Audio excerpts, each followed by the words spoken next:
Assalamualaikum warahmatullahi wabarakatuh. Apa kabar teman-teman? Alhamdulillah, luar biasa, tetap semangat, Allahu Akbar. Oke, sebelum kita mulai, Ustaz mau mengajak teman-teman untuk tepuk semangat. Siap teman-teman? Oke, teman-teman, siap.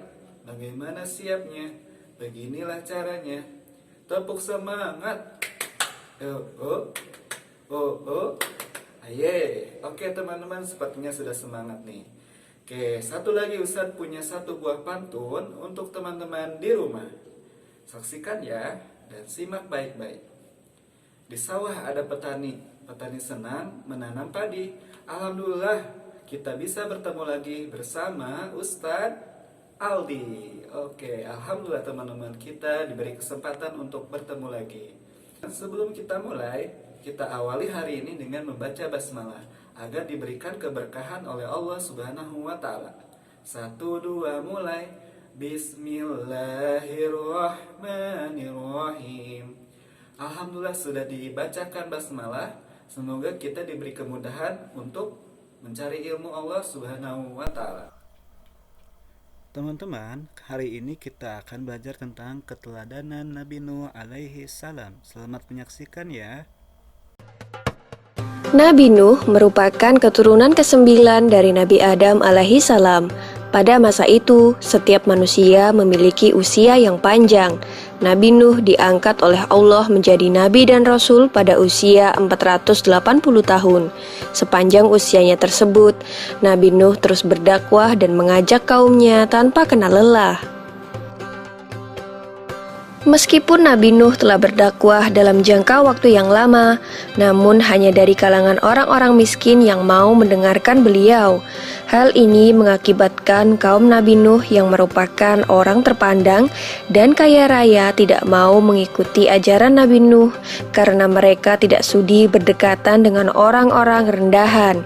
Mereka menganggap bahwa derajat mereka lebih tinggi daripada Nabi Nuh dan para pengikutnya.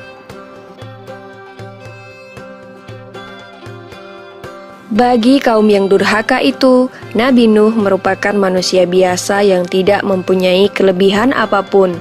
Alasan itulah yang mereka gunakan untuk tidak menaati ajaran yang dibawa Nabi Nuh. Para pemimpin kaum yang kafir itu kemudian berkata bahwa mereka akan mengikuti ajaran Nabi Nuh jika pengikutnya yang terdiri dari orang-orang miskin itu diusir terlebih dahulu. Tentu saja Nabi Nuh menolak permintaan mereka. Penolakan itu membuat para pemimpin kaum yang kafir merasa kesal, kemudian mereka menantang Nabi Nuh. Jika memang kedurhakaan mereka kepada Allah akan mendatangkan azab yang besar, maka mereka meminta Nabi Nuh untuk segera mendatangkan azab yang besar tersebut. Begitulah sikap kaum Nabi Nuh yang sombong dan angkuh. Mereka menentang Nabi Nuh dan mereka juga menentang murka Allah. Dengan demikian, kaum Nabi Nuh yang durhaka itu tetap melakukan penyembahan terhadap berhala dan tidak memperdulikan ajakan Nabi Nuh untuk bertaubat.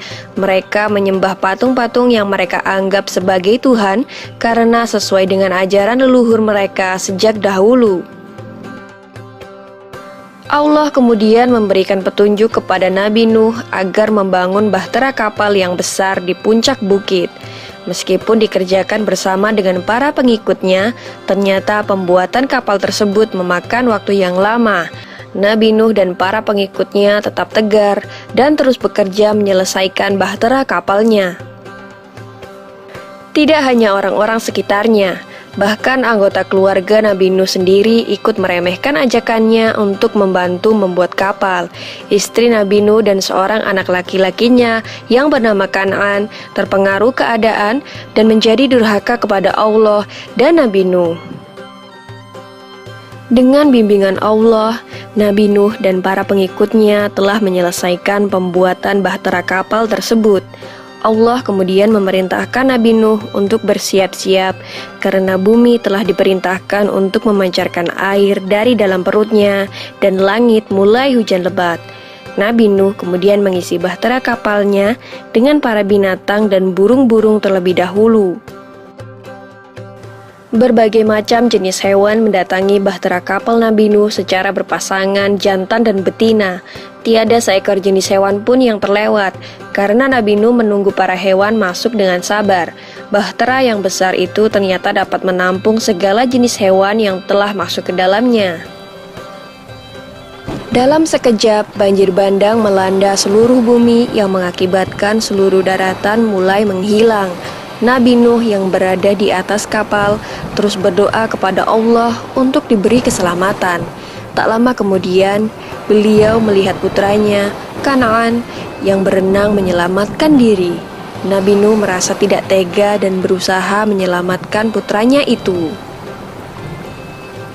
Namun Kan'an ternyata masih keras kepala.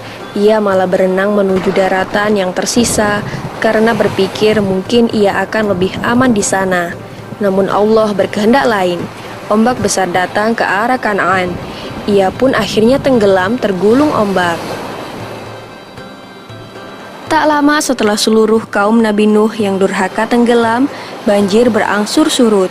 Nabi Nuh bersama para pengikutnya dan hewan-hewan yang berada di dalam kapal mulai keluar perlahan-lahan dan mulai membangun tempat tinggal mereka yang baru. Demikianlah kisah Nabi Nuh alaihissalam dalam membuat bahtera kapal raksasa. Semoga kisah ini bermanfaat bagi kita semua. Amin ya robbal alamin.